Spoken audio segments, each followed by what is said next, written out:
यांच्यावरती हल्ला झालेला आहे, कालचा भ्याड हल्ला. आज तुम्ही त्यांची भेट देखील घेतली. नेमकं काय कशा पद्धतीने केला गेला, कसा निषेध करताय? आता गृहमंत्र्याचं राज्य दिवसा ढवळ्या जर आमच्या मराठ्यांच्या पोरांवरती हल्ले होणार असतील तर त्याला जाहीर शब्द सुद्धा कमी पडणार आहे. जाहीर निषेधाचा गृहमंत्र्यांना वेळ आहे गोरगरीब मराठ्यांवरती गुन्हे दाखल करण्याचा. कुठं बैठका घेतल्या तिथं सप्त्यामध्ये डीजे वाजले तिथं गुन्हे दाखल करायला वेळ, तिथं आवश्यकताच नाहीये तर गृहमंत्र्यांना वेळ आहे. परंतु आता बघतोय आम्ही सुद्धा जाणण्याचे SP साहेबांना आता वेळ आहे की नाही. गोरगरिबांच्या पोरांवरती गुन्हे दाखल करायला त्यांच्याकडे वेळ आहे गृहमंत्र्यांनी सांगितल्याप्रमाणे. कारण SP नाही दोष देऊन उपयोग नाही, गृहमंत्री सांगतात तसं ते करते. आता बघूया त्या गरीब लेकराच्या वरती हल्ला झालाय, जीव घेणं हल्ला त्याच्यावर झाला. गरीबाचे लेकर, त्याला संरक्षणाची गरज आहे. आता गृहमंत्री खरंच आता ते आरोपी पकडायला लावतेत का, मराठ्यांच्या पोराला न्याय देतेत का तेच घडून आणायला लावतेत, हे सुद्धा आम्हाला आता शंका येऊ शकते. त्यांनी जर आरोपींना नाही पकडलं किंवा त्या पोरांना आमच्या अमोल खुनेंना नाही संरक्षण दिलं तर, कारण त्याच्यावरती इतका भ्याड हल्ला झाला रात्री की गृहमंत्र्याचं राज्य. गृहमंत्री स्वतःला सांगतात माझं राज्य आता खूप व्यवस्थित चाललंय. दिवसा ढवळ्या जर लोकांचे इकडं डोके फोडले गेलेत, त्यांचा जीव जाण्याची वेळ आली. आता इथे पोरगा हॉस्पिटलमध्ये, मी जाहीरपणानं त्याचा तर निषेध करतो पण लक्षात येऊ द्या, आमच्या लक्षात येऊ द्या हल्ला करणारा कोण आहे आणि गृहमंत्री सापडेल का याची मात्र आम्ही वाट बघतोय. गृहमंत्री बघूयात आता वेळ गोरगरीब महिलांवरती गुन्हे दाखल करायला वेळ आहे त्यांना मराठ्यांच्या. आता त्या मराठ्यांच्या लेकराला न्याय मिळतोय की नाही. माझं तरी म्हणणं आहे गृहमंत्र्यांच्या काळात मराठ्यांना न्याय मिळणारच नाही. मराठ्यांवरती असाच अन्याय जाणून बुजून ते काही OBC नेत्यांचं ऐकून करणारे. जर मग मराठ्यांना ग्रहित, आता इथून पुढचं बोलतो मी, जर ग्रहित धरलं असतं 88 मतदारसंघ मध्य प्रदेशमध्ये एका टप्प्यात निवडणूक, मराठ्यांची एकीची भीती आहे म्हणून या महाराष्ट्रात 5 टप्प्यात. मराठ्यांना आपल्या चॅनलच्या माध्यमातून सांगतो तुमची भीती किती आहे. 5 टप्प्यात महाराष्ट्रात निवडणुका घेतल्यात आणि 5ही टप्प्यात त्यांना पंतप्रधानांना आणायचं. इथंच मराठ्याचा विजय, इथंच मराठ्यांचा विजय की पंतप्रधानांना स्वतः उतरायला लागले. पण मराठ्यांनी एक गोष्ट सुद्धा लक्षात ठेवा, सांगणं माझं गरजेचं आहे आपल्या चॅनलच्या माध्यमातून. निर्णय शेवटी समाजाच्या हातात आहे.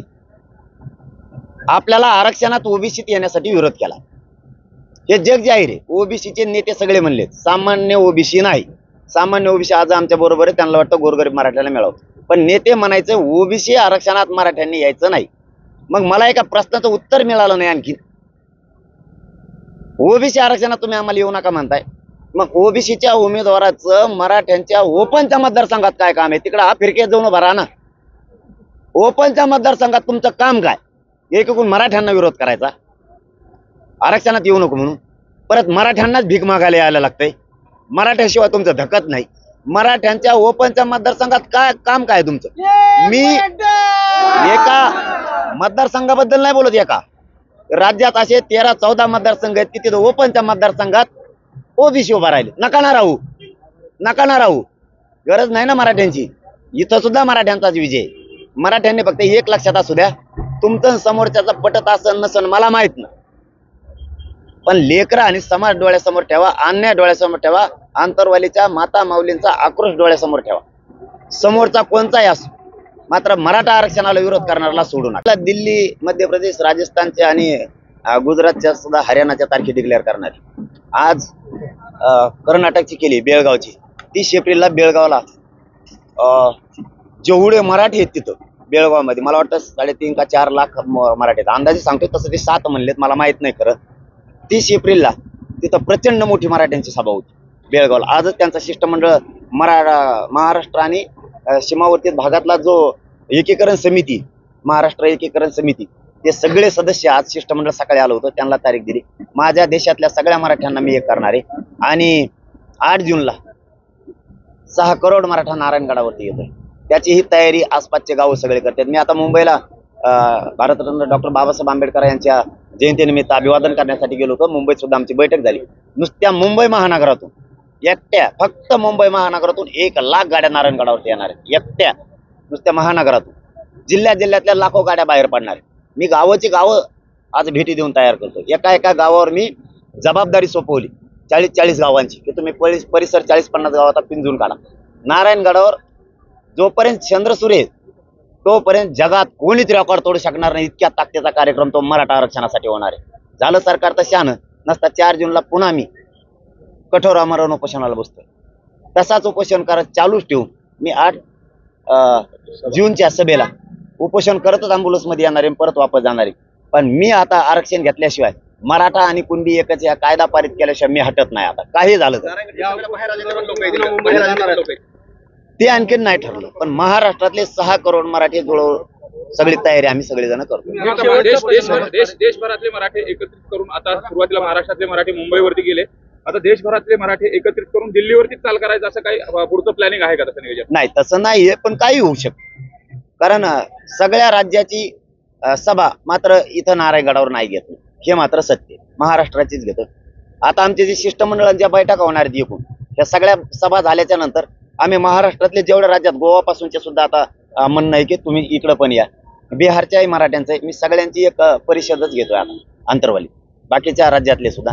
आणि एक आंतरराष्ट्रीय दर्जाचं म्हणूयात त्याला, किंवा भारताच्या देशाच्या लेवलचा सगळ्यात मोठा तिकडे एक मराठ्यांचा कार्यक्रम आम्ही महाराष्ट्रासह सगळे मिळू बाहेर राज्यात लावतो. मग कुठं लावतोय आता नाही सांगता येणार, पण मराठ्यांना पुन्हा एक आपल्या चॅनलच्या माध्यमातून विनंती आहे, पाडणाऱ्या मायबापावर लेकरं डोळ्यासमोर ठेवा. मताची जर किंमत नाही कळाली तर तुम्हाला कुणी भेटणार नाही.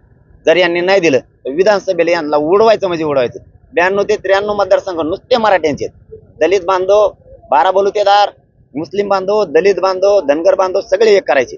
त्यांनी 2 उपमुख्यमंत्री केले. हो द्या आपले 7 दणका देणारे म्हणायचं. आता शेतकऱ्याचे प्रश्न मिटवायचे, पीक विमा पाहिजे, तुम्हाला कापसाला भाव पाहिजे, कर्जमाफी पाहिजे, देणारे बना ना. काय बोंबलता यांच्या मागं, नाही जायचं यांच्या मागं. विधानसभेला यांना उलट पालट करायचं म्हणजे करायचं, सोडायचं. गृहमंत्री आमचं मराठ्यांचं नाही का, त्यांना गोरगरिबांची नाही मराठ्यांची गरज राहिली ना. आता शेवटी मराठ्यांनी त्यांना त्या पदावर बसवलंय, पण त्या पदाचा गैरवापर ते मराठ्यांच्या विरोधात करायला लागले. आमच्या लेकरांवरती दिवसाढवळे हल्ले व्हायला लागले.